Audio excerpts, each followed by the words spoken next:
We've talked ad nauseum about Fratelli Tutti. It's a tiresome subject at this point, and one that has caused unfortunate disagreements in our own circles. But that topic has come up yet again, as the Vatican has issued a commemorative coin to Pachamama. Now, not that they would call it that, of course, but rather by its more mundane name, Mother Earth, a term that is so widespread and in common usage that most people don't think twice about its use. But the term Pachamama literally translates to Mother Earth, and it is to this that the Vatican has issued a new coin to celebrate. And they did so right after the feast of St. Francis of Assisi. If you do not understand the connection between Pachamama and St. Francis, such as it is, I suggest you tune in on Saturday morning to the short papal letter I have on the canonization of St. Francis of Assisi, a letter dating back to the early 13th century. It should help make things much more clear. The Vatican did indeed issue this coin as part of its ongoing implementation of the message of Laudato Si, Fratelli Tutti, and Kyrie Amazonia. Call it the program of the Amazon Synod if you like. I call it the ape of the church unfurling its banner. Either way, this is a strange story, so let's get into this, and it's not getting widely talked about either. The coin was issued this past Monday, October 12th. It features a maiden who symbolizes the earth. She has long ears of corn in her hair to evoke a cross-reference between the past and future that becomes timeless, in the words of the coin's artist, which suggests that the issues outlined in Laudato Si and Fratelli Tutti are eschatological in nature. It's a hard word to say. That is, having to do with the ultimate destiny of man as described in Revelation, as well as on the individual level. The suggestion is a sort of reframing of Genesis, as Laudato Si and, honestly, some of the Vatican's work prior to Francis on this issue has attempted to reframe the relationship between man and the created world into one of a divine mandate to protect and preserve nature in light of the gospel. In 2007, Benedict XVI released an apostolic exhortation titled Sacramentum Caritatis, in which he said, quote, "The world is not something indifferent, raw material to be used simply as we see fit. Rather, it is part of God's good plan in which all of us are called to be sons and daughters in the one Son of God, Jesus Christ." End quote.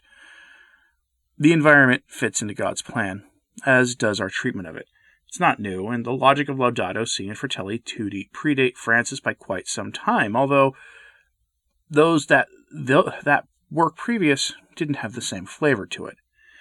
The Vatican said of the coin that was issued that it is to celebrate the created world and its abundance. Quote, "The celebration of life on earth. This is how the Vatican comments on the currency is a commitment to take care of the planet.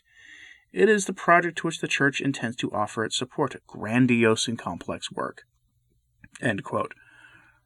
I'll get back to that in a second.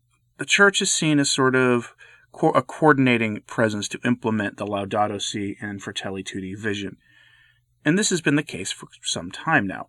Numerous Catholic social teaching operations have popped up, all citing Laudato Si, and presumably shortly some will cite Fratelli Tutti and work to see the vision of Francis as expressed in those documents brought to life, unfortunately.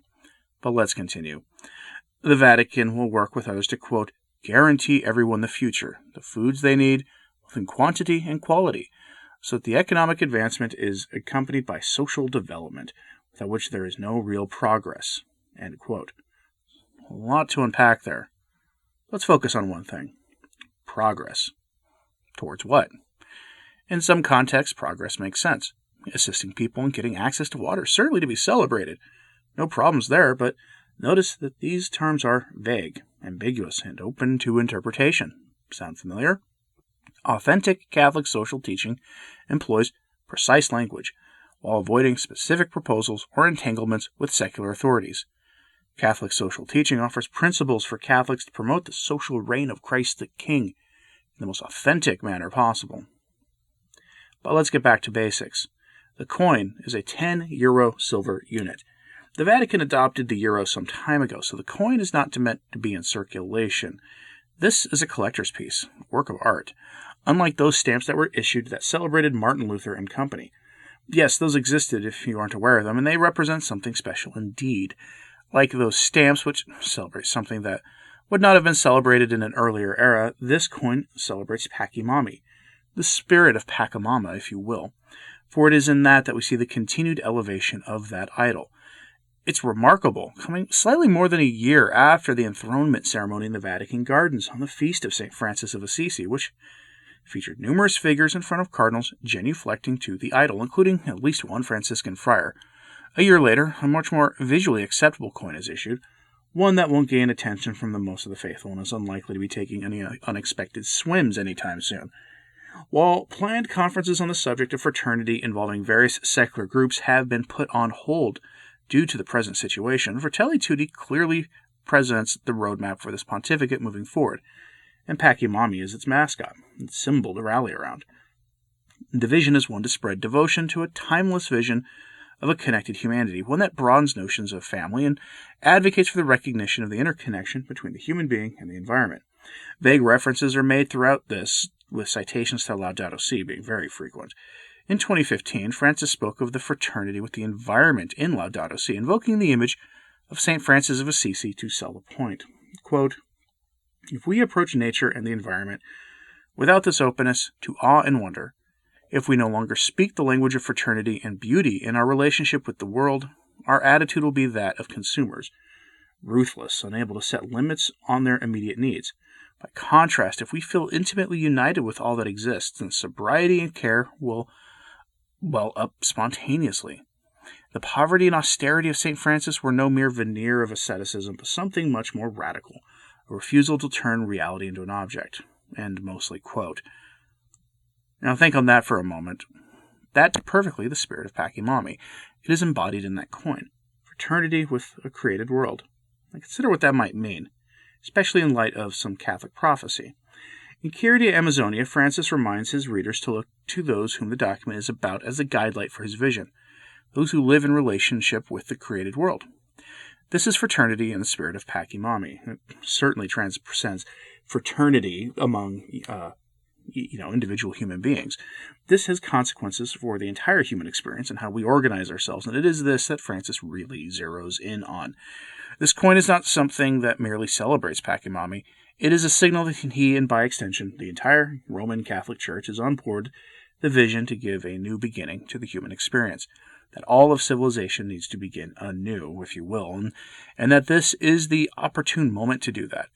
It's remarkable when you see it, when you take an honest assessment of the documents and speeches of Francis since 2013, and put them in light of the present situation.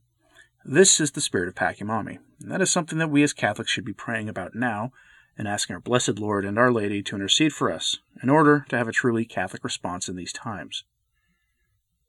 Let me know what you think about this in the comments, please. This is a kind of a deep topic, really. It's all encapsulated in an otherwise meaningless piece of art that we see commercials for all the time and usually ignore. But let me know what you think about this in the comments, please. And please pray for the Church. Thanks for listening. I'm Anthony Stine. Ave Maria.